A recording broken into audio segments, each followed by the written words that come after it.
everybody. I am Charles Rice-Gonzalez. I am the executive director of a space in the Bronx called BAAD, the Bronx Academy of Arts and Dance. I'm going to read from the novel. I'm going to read a section. I think ultimately, besides coming out, besides the Bronx, besides all of those things the book's about, I think at its heart it's a love story. And it's a love story about two young men who are trying to figure out how to be in love when so many signals and information around them is telling them that they shouldn't be.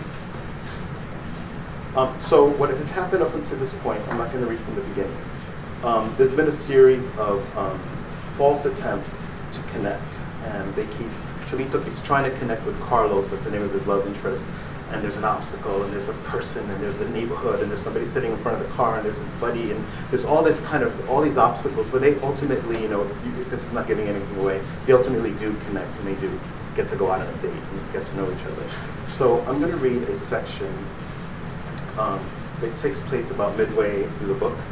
And Chulito has spent an evening in the village with Carlos, and to him it's like, another world. So to show Carlos that he's got some class, he's going to take him to Edgar Allan Poe's cottage, which is a small cottage in the Bronx, in Poe Cottage in the Northwest Bronx. And so I'm going to read from that small section, and then which is short, and then I'm going to read another small section from another part of the book. Chulito led Carlos past the thick black gate.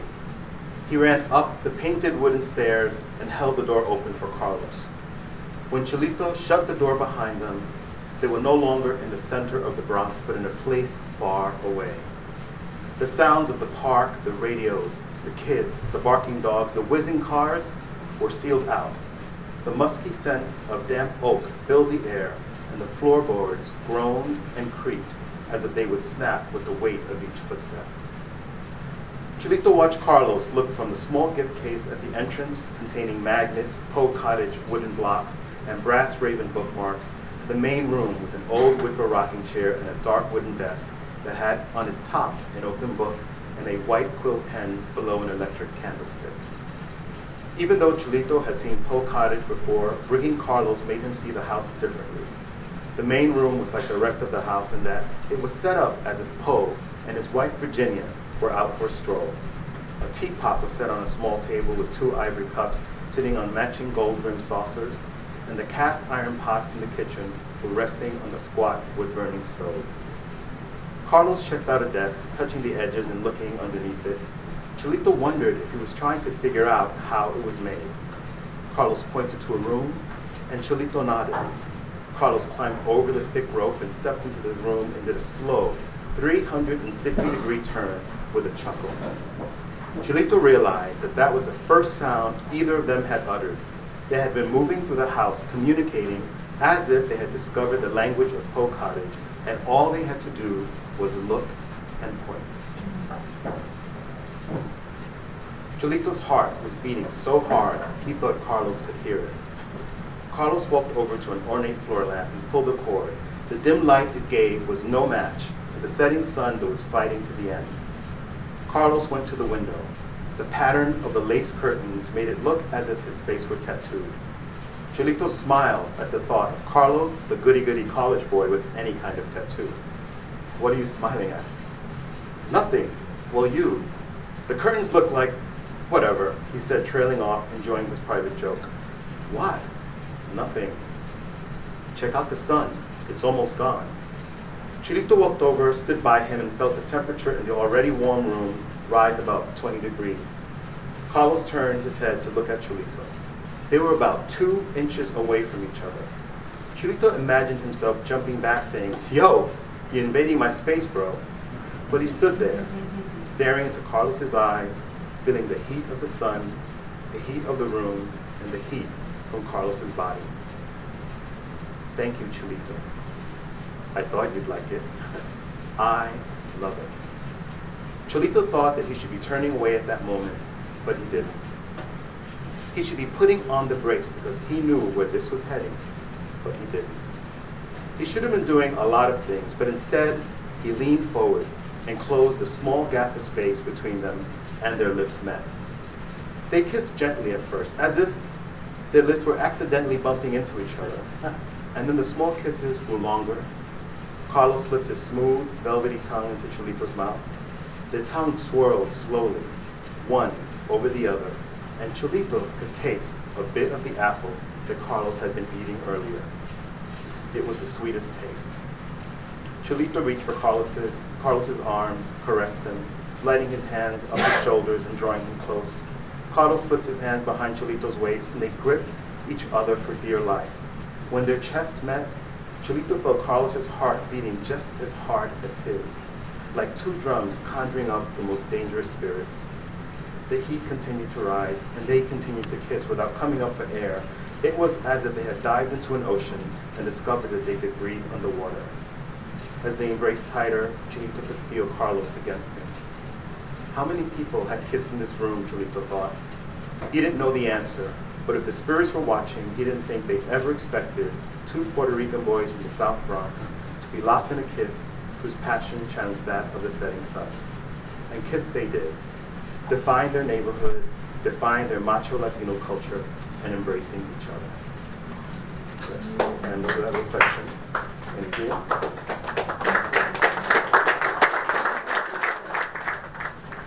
When Chulito opened his eyes, the room was dark and he felt paralyzed. He was in that place between dreaming and being awake. He could hear the sirens in the distance, slowly becoming more present. He knew that if he could wiggle just one small toe, it would set a chain reaction in his body that would shake him out of his paralysis. The sirens grew louder and were joined by the tuck-tuck-tuck of helicopters whose blades sliced through the South Bronx night sky. The crackle of walkie-talkies joined the symphony of the rain. Chulito could hear the television from the living room. There was a newscaster who had a voice that was smooth, creamy, and very official. We interrupt our usual programming with a message that as of midnight tonight, Congress passed a bill that has outlawed macho. A special team of police have been dispatched into 5 major cities in the U.S. to capture and bring in all macho men with a reading of 4.8 or higher on the macho meter. We will hear from our mayor, Margarita Lopez, in just a few minutes to explain more. But I repeat, as of midnight tonight, being macho is against the law. Each pounding heartbeat broke Chulito out of his paralysis, and he sat up in his bed. The lights from the sirens were flashing in his room. He jumped up and peeked through the shade in his window and saw police trucks lined up and down Garrison Avenue.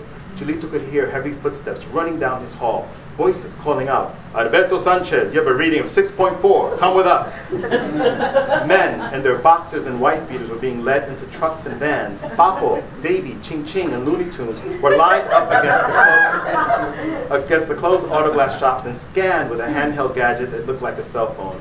As the policemen and women passed the scanner over them, little red lights blinked and the fellas were cuffed and stuffed into a van. Chulito jumped away from the window and paced in his room. Outside, a woman yelled, "Llévatelo! Sácalo de aquí! For 20 years you have given me hell! Take him!" "Mommy, where are they taking Papi?" a young child asked. "To make him better. Papi has a big problem." Chulito heard Puti screaming from her window next door, "Take that one over there. His name is Damien and he works at Master One Auto Glass Shop. That motherfucker threw a bottle at me for no reason other than I'm more glamorous than any woman he could ever have." "And go to apartment 7B. There's this guy named Manny, and don't let his cute face fool you. He's the most macho motherfucker on the block." "And Brick, he lives around the corner. Oh shit, he's on vacation in Puerto Rico. Are you people going there too? Because that whole island needs to be under macho lockdown." Chulito searched for clothes that wouldn't make him look thuggy. But as he tried on different clothes, they got bigger and bigger. Double XL becoming triple XL. He frantically looked through his closet while outside yells and screams and cheers filled the night. "Don't take him, he's really good deep down inside. About time some shit like this happened. Say something now, motherfucker, huh? Say something now." On the TV, the newscaster was interviewing the Latina mayor, who said that the men who were being taken away and those who could be rehabilitated to an acceptable macho reading would be returned back to society. The rest would be put into secluded areas where they would have to live off the land or ultimately kill themselves off. Then, they had a quote from the woman who invented the macho meter. "All men have macho in them, even the gay ones. But there are varying degrees, and while most forms of macho are lethal to the progression of the world and society, there are some acceptable levels, very low levels, that can sometimes be useful." Chulito pulled out his graduation suit from junior high school, but it was too small. He looked up at the ceiling, which had become glass, and he could see Carlos sitting in his room. Carlos was listening to music peacefully, plucking petals off of a large sunflower, when his mother entered the room with a policewoman who scanned him and gave him the thumbs up. He hugged his mother. Then Chulito heard a knock on his door. They were coming for him. Would he pass the scan? He heard his mother talking to the officials at the door. Chulito thought his heart would stop.